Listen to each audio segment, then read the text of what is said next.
you guys like our NFL mailbags, then help us out by liking today's video. I enjoy doing them because we're just talking football. If you want more and you like them, then hit that like button for me right now. From Lore, why does ESPN always bring up Brandon Aiyuk trade rumors? For the same reason that trade rumors get brought up by any talented young player who doesn't have a contract, whose team hasn't paid him yet, who has other players to pay. You've seen it with T. Higgins. You saw it with Devontae Adams. Other fan bases want him because he's a good football player. And you'll see players, they know the game. You saw Debo do it. Stoke the flames a little bit with, hey, he liked the edit of the Cowboys jersey. You know, that's kind of how they tend to operate to a certain extent. I wouldn't read that much into it. The Niners can easily afford Aiyuk. I think that's going to be their plan there. But Aiyuk also made it clear he wants to get paid. From Cali Lama, Matthew Slater officially retired today. Looking at his resume, Super Bowl champ, 5-time All-Pro, first team, 10-time Pro Bowler. Should he be heading to Canton? There are not very many special team players only who are in the Hall of Fame. You kind of saw Devin Hester just get there. So not first ballot, but I would not be surprised if you saw Matthew Slater make the NFL Hall of Fame. That's just the right amount of success and those in the political game that is the NFL Hall of Fame these days. Right amount of balance that could have some people advocating for him and I think eventually get him in. From Paul, Patriots trade down from number 3 overall. Let's assume that the order, this is an assumption, what happens when you assume, but if the theory is Williams and May go 1-2, or whatever quarterbacks the Patriots love the most go 1-2, you can talk yourself into an argument of let's trade down, acquire a bunch of NFL draft capital for a team that wants a different quarterback, we'll move down, we'll get the best defensive player, a probably non-Marvin Harrison Jr., wide receiver going to for an offensive lineman. There's an argument for that. You could also just take the other quarterback, take Marvin Harrison Jr., or, just enjoy having that number 3 overall pick and sign a veteran QB and take Marvin Harrison Jr., right? So there's a lot of different options this Patriots team can pursue. With new brain trust in charge, I don't know what they're going to do. They have to have the conversations. I would wonder if a team like maybe the Chargers at 5, if it's, quarterback, hypothetically wide receiver, maybe at that point it starts to make more sense for a team to trade down. So when it comes to that number 3 overall pick, will the Patriots end up trading it? Y for yes, N for no. It is the pinned comment on this video. If the ad comes here on YouTube, take advantage of it. Head down there and let me know. From EV, should Carolina tag and trade Brian Burns? It's a good question because I would be very curious to see what the market looks like for him. Like, could a team in that mid to late back of round 1 range look to jump up and get the impact passer that has cap space? So could Arizona be suddenly aggressive with that other first-round pick they have? Does Tampa have enough money after all their free agency moves to make something happen? And the other issue is, who are you going to get? Like, you're going to get at least a first in theory for Brian Burns. Are you jumping up with maybe Buffalo or Detroit get ultra-aggressive, Could Houston at 23 have interest there? They've got some cap space. Or the Rams at 19 have had interest previously. Could one of those teams offer you their first and maybe something else for Burns and then allow you to get an impact receiver? Is there a receiver you want at that stage? Or is the guy you get at 24 the same guy you're going to get at 33? You've kind of got to have a real formalized plan because you don't just want a first-round pick. And that's why I wonder if a Burns trade makes a little bit less sense, even though there is value and understanding to it. In hindsight, they should have traded Burns and kept DJ Moore.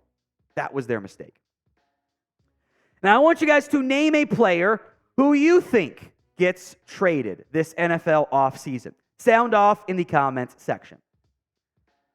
Josh Bittinger? JJ McCarthy to the Steelers, what do you think? I'm not sure he's going to get there. Like, I'm looking at this NFL draft, right, and I see Falcons at 8. We'll see if they get Fields or not. Vikings, Broncos, Raiders at 11, 12, 13. To a certain extent, Seattle at 16. And dark horse, Rams at 19. I do think a McVay/O'Connell offense fits pretty well for what McCarthy does well. I think Peyton could actually like him a little bit as well, Sean Payton.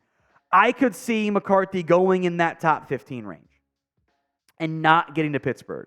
Now, if he does, and they haven't added anyone else beyond Rudolph and Pickett, I think they would think about it. I also am unconvinced that they'd move on from Pickett for another mid-first round pick quite that quickly.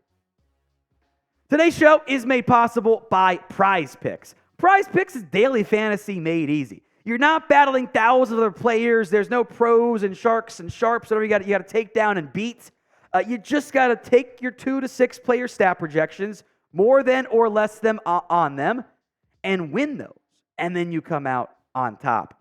NFL, of course, not going on anymore. NBA's kind of just now ramping back up. It's not just NBA, though. Prize Picks. They got esports. They got golf. They also have baseball. Season-long Prize Pick slates are available. Here's a 5-person one. We're going to do the flex play. Always do the flex play. You get one wrong, your picks are still alive. Austin Riley, more than 35.5 home runs. Freddie Freeman, more than 26.5 home runs and 176.5 hits. Ronald Acuna, Jr., more than 37.5 homers. And Aaron Nola, more than 195.5 strikeouts over the course of the season. That is the baseball big aggressive Prize Picks here. Go to prizepicks.com/CLNS and use code CLNS for a first deposit match up to $100. Link will be in the comment section and the description of today's show. Jeremy Witt, Falcons jump up to number 3 to get Jayden Daniels.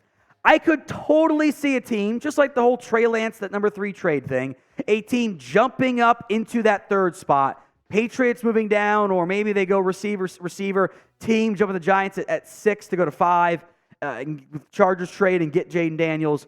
Be a fun offense. Bijan, the very dynamic Daniels, maybe they get Fields instead. I think we'll know more once the Fields trades happen, because they cannot run it back with Desmond Ridder. That's just not a viable option there. So somebody else is going to be in there. Let's see who it is. Logan Carruthers, with the Niners losing yet another Super Bowl, do you start to doubt Kyle Shanahan can get the job done?